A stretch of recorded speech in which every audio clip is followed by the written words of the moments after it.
And welcome, Michelle. Hi, Dale. How are you? I'm going incognito today after this week. You're brave. You're Well, brave. I get to put makeup on, and trust me, Oh, you love makeup. so history made this week. Um, I'm curious. Michelle's one of the best inter and intramarket analysts that I know. So I wanted your opinion of how the puzzle is fitting together. Why don't we start with the Modern Family? Everyone getting along? I'm so glad you started with that because I was thinking while I was listening to you guys, what is my foundation and what do I do best? And what is the simplest message that I can give to people who are tuned in today? And I definitely believe that it's the economic modern family right now. And it's so interesting. So I'd like to actually, I would actually recommend that you might, people write down some of these levels because they're so important and it's really going to dictate my next big trading moves. So we'll start with granny retail because I think that regardless of everything that we've seen, obviously NVIDIA could never do any wrong and growth stocks have been on a tear, with Tesla and Yeah, Amazon and Apple. To me, what's really going to define what happens next year, and even as we end this year, because obviously seasonalities are in the favor of the consumer typically, as we yeah, get closer to the holidays, we have to look at XRT. And people have said to me, what about consumer discretionary? What about this? I like XRT as grandma because it's that blend of staples and discretionary. And what's incredible is if you take a weekly chart and you go back 10 months, really since February, it has not had a close above 80. Or it's had intraday spikes to 80, but it hasn't actually been able to close up there. So to me, without too much thought, if you just really believe in massive consolidation breakouts, then you have to, in my opinion, follow a weekly close over 80 in XRT. Could happen today. Now, would I be a buyer at the end of the day on a Friday? Probably not after an election and Fed meeting and okay, everything. But it would certainly be the first thing I would be looking at on Monday. So keep that in okay. mind, that 80 level. If we That move would reinforce a good holiday season. There are a lot of people, more than half the country, that are very happy about the result. The business community, we know that Trump is going to be more business friendly. There's not going to be any taxes on unrealized capital gains, which would have been kind of crazy. So maybe that's going to be the leadership. People are writing off the consumer again before the holidays, and I think people are going to spend till they drop. Well, you make a great point because, yeah, ultimately, and this has happened throughout the history of the United States, when people go to vote, well, even though they may be upset about certain social liberties or other types of Yeah, type agendas, ultimately people vote with their wallets. And yeah, that's what happened this week is people believe that Trump can do better in terms of controlling inflation and bringing things back to the United States, lowering taxes and protecting the consumer. So that's exactly why yeah, it's so important to watch this XRT because that's going to tell you whether or not the belief in Trump is real, and then for how long it lasts, because you'll have a nice launching pad off of that 79.80 level that has to maintain. So that's kind of really where my biggest eyes are. But let's move around the board quicker than this because I want to get to other things. Obviously, people love to talk to me about commodities as well. But the small yeah. cap, We'll talk beans, Michelle. we'll talk beans. Yes, the small cap. You saw my article from last night. The small I caps, saw the chart. right? IWM, Yeah, another yeah, very important grandpa, right? If yeah, retail is granny, then and this again is going to be a great representation of how much the market believes that will be able to bring manufacturing and industrial production into the U.S. These yeah, companies produce in the U.S. and also how much interest rates are going to affect both areas, by the way, retail and small caps. So what's interesting is with the Fed cut yesterday, we're not really seeing it yet in the Russells. Of course, the day hasn't started yet. But this close would be a really good close if we close up here over this 230 level, which it looks like that's obvious, but we haven't gotten to those new all-time highs that we had in 2021. So you got Yeah. to still have to look out at like what, 243, 244. I'm really super interested in the biotech space. I haven't done a thing there yet, but I love the chart. It's been bouncing between 140 and 150 also for quite some time. And I think if we can get a weekly close over 149, 150, and forget about all the talk about anti-vax and all this other stuff, there's other areas in biotech that are important. Yeah. We're in IBB or XBI, depending on, I'm looking at IBB. So keep your eye there. If we go to semiconductors, again, now a big political topic with China and exports and the CHIP Act, which now they're saying they're keeping. Who knows? But what I could tell you right now from the chart is 260 was a big number in SMH. We're through it.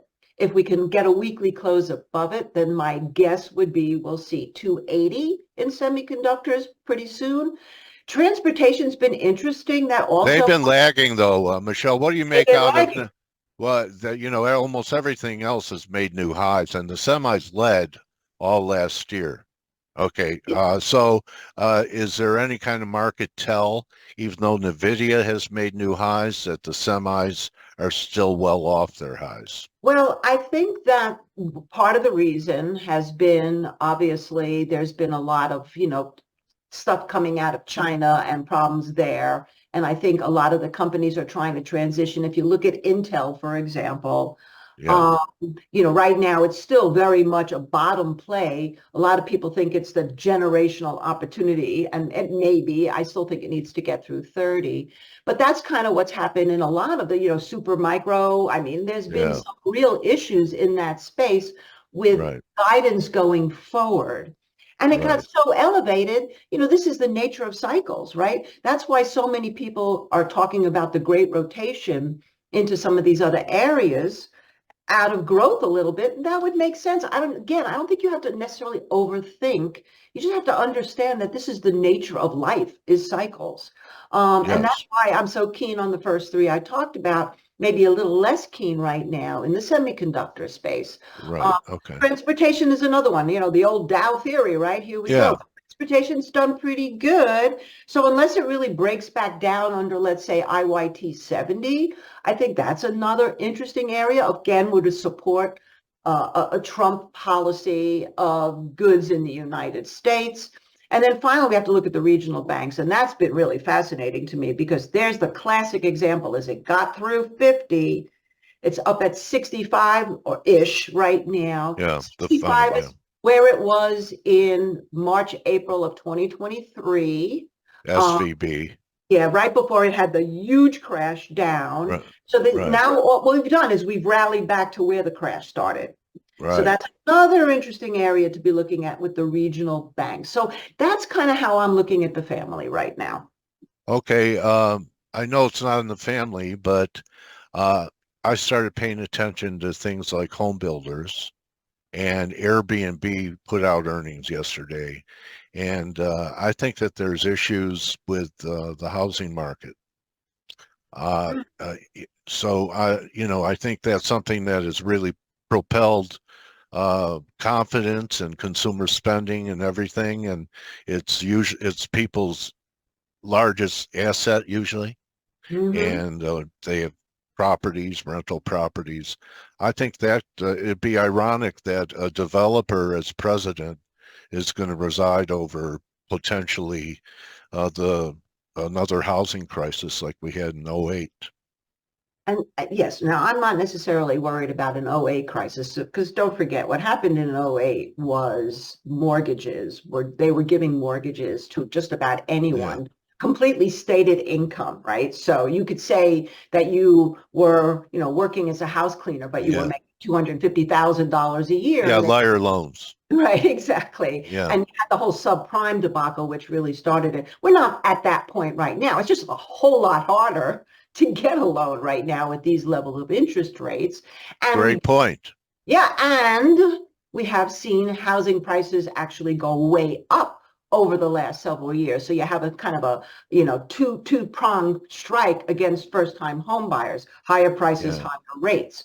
So what could happen there is there's a lot of people on the sidelines are waiting for some kind of drop in the mortgage rates to possibly get in. So it may wind up correcting itself, looking at it optimistically, if we actually can see a reduction in the rates. And that's why there's so much conversation, I think, here between Trump and Powell, and will he keep Powell? Well, he can't just fire him without cause, but nonetheless, it's Trump, that can mean anything. And I keep reminding people that he appointed Powell, so he likes Powell. So I just want to divert here because I think what he said yesterday, people focused on so many other things, but only a couple people focused on this. He mentioned, somebody asked him about stagflation, because this is Okay. going to be a nice segue for us getting into commodities. With stagflation, he said, well, the way we're going to prevent stagflation is not letting it happen. And I thought, wow, that's an interesting answer. So how do you not let that happen? Well, stagnation would mean that he would stimulate the economy so that, let's go back to housing and the consumer, rates Yeah. go down, stimulates buying of goods and also houses. That's one way. The other way is that he would try to control inflation. Well, right now he's pretty convinced that inflation is Yeah, mission accomplished. mission accomplished, right? So my guess, if I had to make a guess, is that he's going to be more dovish than not. And that would be, I think, a plus maybe for some of the surplus in housing and get some people out there to buy. People, I heard Blake say this before, and it's so true. Anybody who has an interest rate on their home under 3.5% Yeah. is not so keen to sell their house right And now. pay 7 at And pay at a 7. higher price. Yeah. Right. The only way they would do that is if they could get so much money on their They house. pay cash or something. Exactly. So anyway, so that's kind of I'm not that worried about the housing. I wouldn't use the word crash. I think if we're going to have a crash, it's going to come from other places, but not necessarily from the housing market. Okay. Valid. So one of the most underowned groups in commodities, because they've been on the Bataan Death March since Ukraine, right? Since the invasion, is Yeah. grains. And the beans have been the week of the week. Wheat has held up better, corn has held up better. All of a sudden, in the last week or so, especially yesterday, got a great looking candle. And it's interesting to me is I don't think that this can be affected by tariffs. No. We're not going to, well, he's not going to put tariffs to hurt the farmers on China. And China has not been buying beans from us, but they came back in because they see the advantage. So that's something that having China being a buyer in beans is a pretty good sign that they're coming back to our market. And if we get a weaker dollar, that's going to even make it more attractive. And the yuan's looking like it wants to come back. So go ahead, tell us about food. And this is, like reliving the 70s and beans in the teens. We already have that one. So you have anything that rhymes with 20, Michelle? No, there's no one at the board to chant it anymore. Well, I can't just Okay. talk about beans isolated without, first of all, mentioning in terms of China, cotton is another huge import into China from the Yeah, United States. We're big cotton producers here. So you right. keep your eyes on the cotton chart. That also looks like it might be bottoming. If you just take a look, Okay. I'm not suggesting we trade it, but from information standpoint, I think the cotton chart is interesting to watch as a sign of how much China is going to be buying from us. But let's go back to beans. But before we talk about beans, let's also talk about Sugar? Yes. Oh my God. All right. Yeah. You're in my mind, right? All right. All right. Well, the reason why we have to talk about sugar is because it's my trifecta, one of my trifectors. And my trifecta's been struggling this year, right? It's because Yeah. silver gold ratio has flipped all over the place, although I still am very, Hasn't it? yeah, and I'm Yeah. still much more at this point bullish in silver than I am in gold for a lot of Yeah. reasons, which I don't have time to Yeah. really get into. But we're not Yeah. really at a point that we can say, oh, inflationary. The dollar, which, we don't need to talk about that because I think you exhausted the topic there before and you've said everything that I would have thought, but the dollar is still strong. That's another. And sugar as my third because it represents a lot of things. Geopolitics, weather, Yeah. tariffs, deglobalization, all of that, social unrest. I mean, it's like the perfect thing because it's in everything. It's a staple. And you cannot basically buy food off the shelf without sugar being in it. So Right. sugar right now, if you look at the chart, and it's in my daily yesterday, if you haven't seen it, that bullish pennant that's been forming on the sugar chart is a little bit frightening if it reconciles up. It broke out actually last week and then came back down. Okay, fine. But if it gets back through 2250, if you're looking at the March contract, that was the chart I think I posted yesterday. That's telling me about food in general. So that brings me back to beans. The reason why I was looking at the beans chart is because the beans have a lot of the same risk in terms of geopolitics and weather that sugar does, and also basically a staple, particularly as you're going out to Southeast Asia and China, right? Yes. Tofu. So yeah, tofu, right? And so the bean chart is very interesting. Here we have quadruple bottoms. Yeah. Um, and if we can, yesterday it broke out over the 50-day moving average in the futures charts. And so if we start to see it move up, it hasn't quite taken out the resistance yet. And there will be resistance all along the way, but that doesn't matter to me. What matters is this giant base it's been forming over the last few months.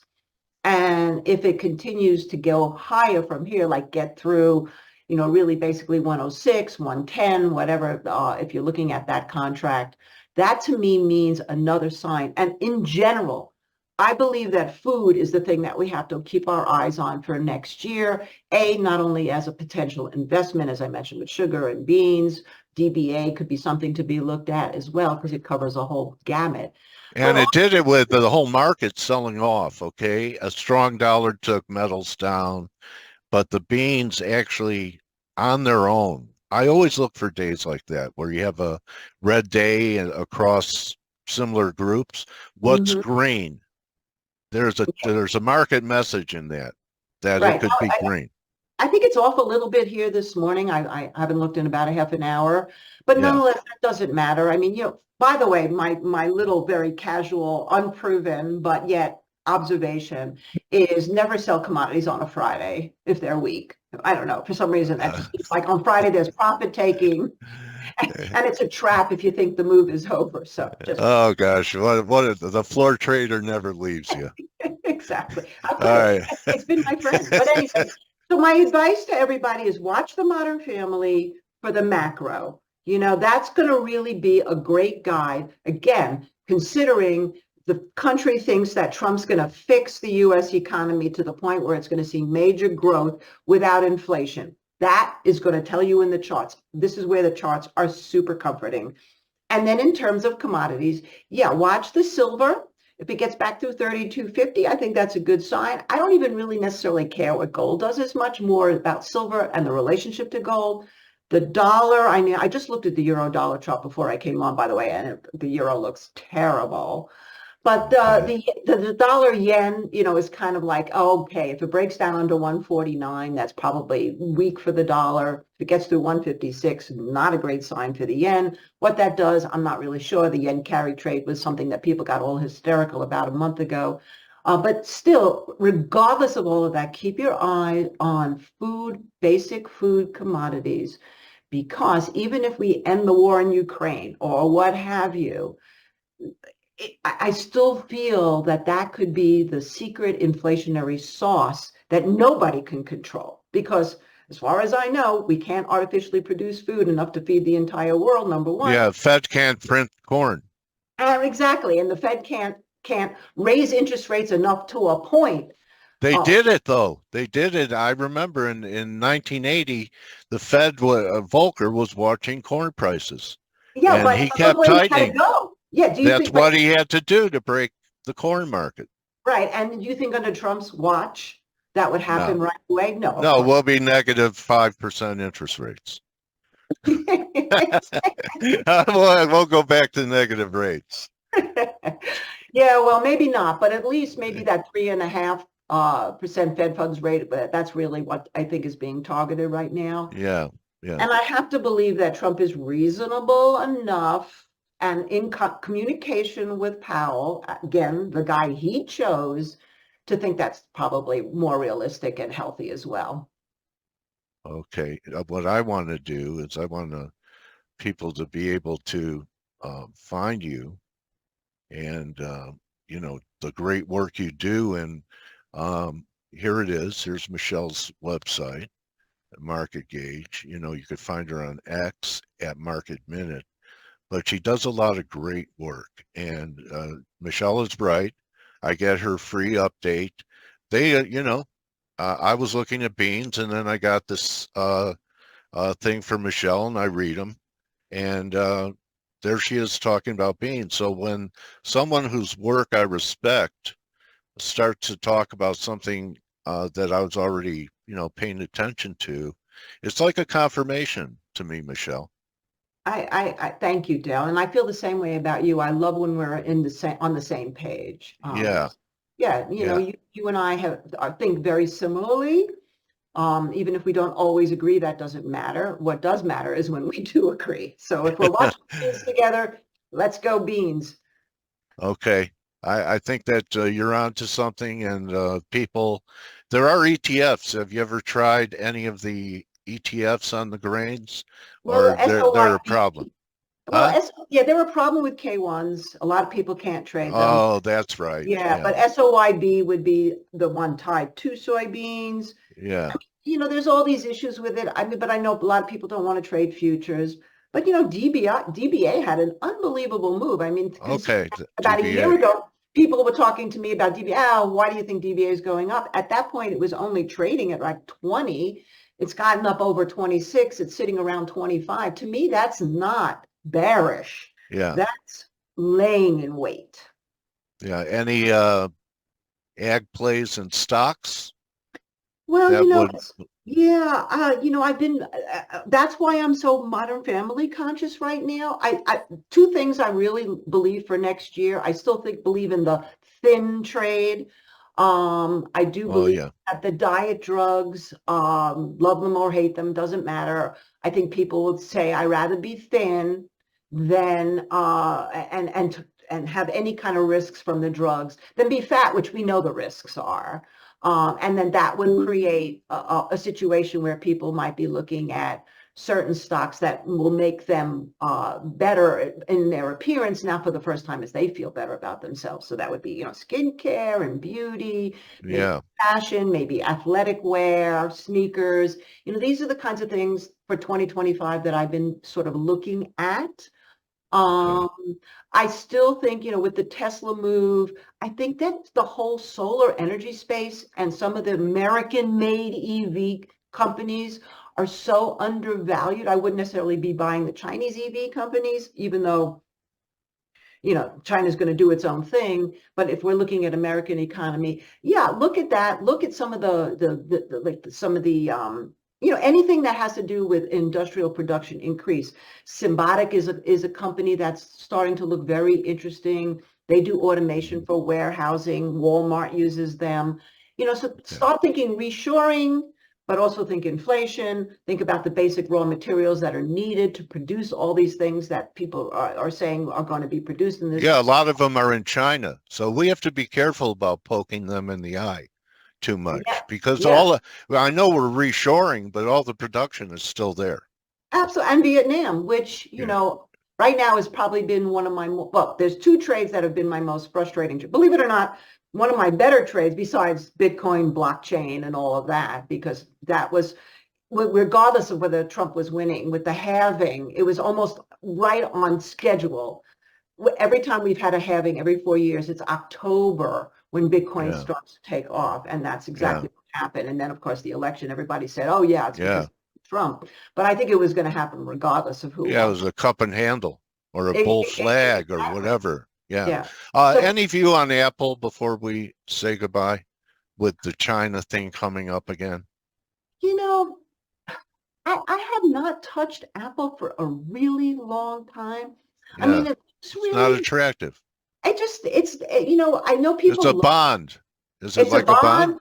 Yeah, if you bought Apple like and just sat with it for the rest of your life, that's one thing. But if you were looking to invest, that's probably to me not where I would go right now. Like I said, Okay. really keep your eye on that retail space, that granny Okay. retail Good. 10-month consolidation. You want to make some money, or at least I'm Yeah. hoping if you want to make some money, that is going to be the place that shows if the optimism that everybody came to on November 5th for a Trump Yeah.